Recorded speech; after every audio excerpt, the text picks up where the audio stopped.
let's return to the why. Why is this program that I just gave you, from one perspective again, perfect? Well, let's look at the pull-downs. While most people think of them exclusively as a lat exercise, and they are very good for the lats, they are also very effective in working the rear delts. And it just so happens to be true, audience, the close grip palms up pull-down is the best bicep exercise in the world, better than any curl you could do. Here's why. When you do a curl, whether it's a barbell curl, a nautilus curl, a dumbbell curl, whatever, you're working this muscle around a single joint axis, the elbow, which is why the stress is limited exclusively to the lower bicep, if you've noticed. When doing a close grip palms up pull down, on the other hand, you're working the bicep around the joint, the elbow joint, and the shoulder. The muscle is contracting more uniformly from both ends. And the dips. Again, I said think of the dips as the upper body squat. Dips are by far, without a doubt, they're unparalleled. They are the best exercise for pecs, delts, and triceps. Did any of you happen to catch or watch the Olympics from Atlanta a couple summers ago on sports?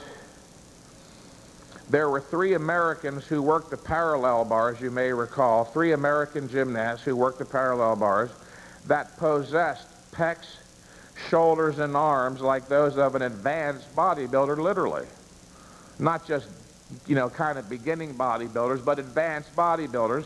One of my recent phone clients happens to be deeply involved in the world of gymnastics, and he knows those 3 guys. He told me that people ask them all the time if they lift weights, and they don't. They develop those big upper bodies doing dips. And then just last Sunday, I happened to tune in, literally by accident, to ABC Wide World of Sports and a gymnastics competition. At one point, they did a close-up of Ivan Ivankov. You ever heard of him? Incredibly heavily muscled guy. As he was putting chalk on his hands in preparation for the overhead horizontal bar where you do chin-ups mostly. As he supinated the palm of his right hand to put on the chalk, his bicep isolated and popped out. It looked as big and even more defined as most advanced, even professional bodybuilders. The point here is that this program will stimulate strength and size increases in all of your major muscles. My suggestion is that you do this workout regimen for at least 6 months in order to maximize your body's anabolic process. Yes, I know there's 1,000 exercises you could do, but you got to draw the line somewhere at the least amount possible. A few final points on the program. Don't make the mistake of gauging or evaluating the success of any one of these workouts based on pump or soreness. They are not important. If getting a pump was clear, undeniable, irrefutable proof that growth was stimulated, then all those knuckleheads I see down at Gold's Gym in Venice were right down the street from my office.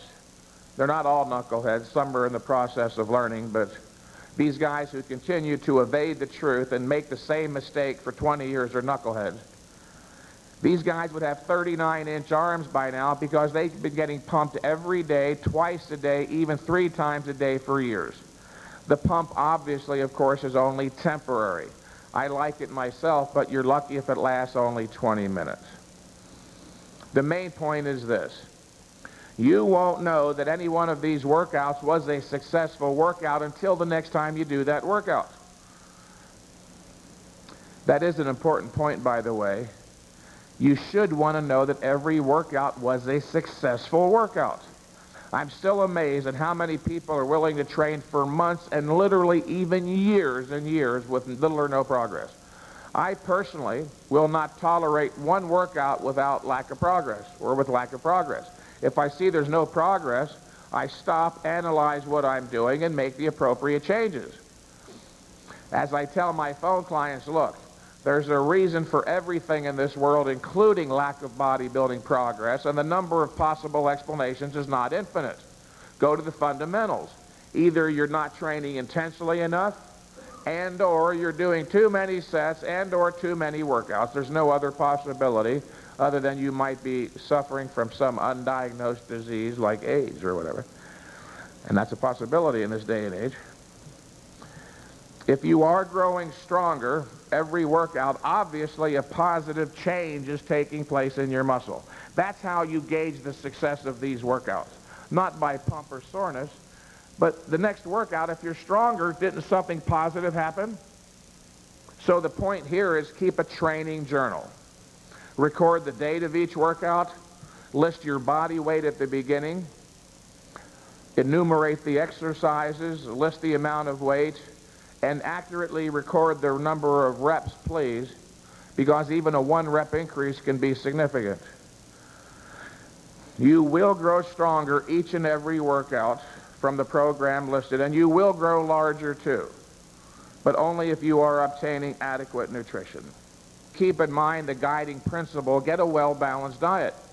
A well-balanced diet consists of 60% carbohydrates, 25% protein, and 15% fats. All these other ratios you've been reading about lately come from not reputable nutritional scientists, but food fattists and nutritional mythologists. A 60-25-15 is a well-balanced diet. You've heard of the 4 basic food groups: cereals and grains, fruits and vegetables, meat, fish, poultry, milk. If you get your daily, in fact, I just realized this 6 months ago, if you're getting a well-balanced diet, if you're obtaining your daily complement of the 4 basic food groups, you have a 60-25-15 ratio. Remember, muscle is not mostly protein, it's mostly water. Now look at the word carbohydrate. The suffix hydrate means water.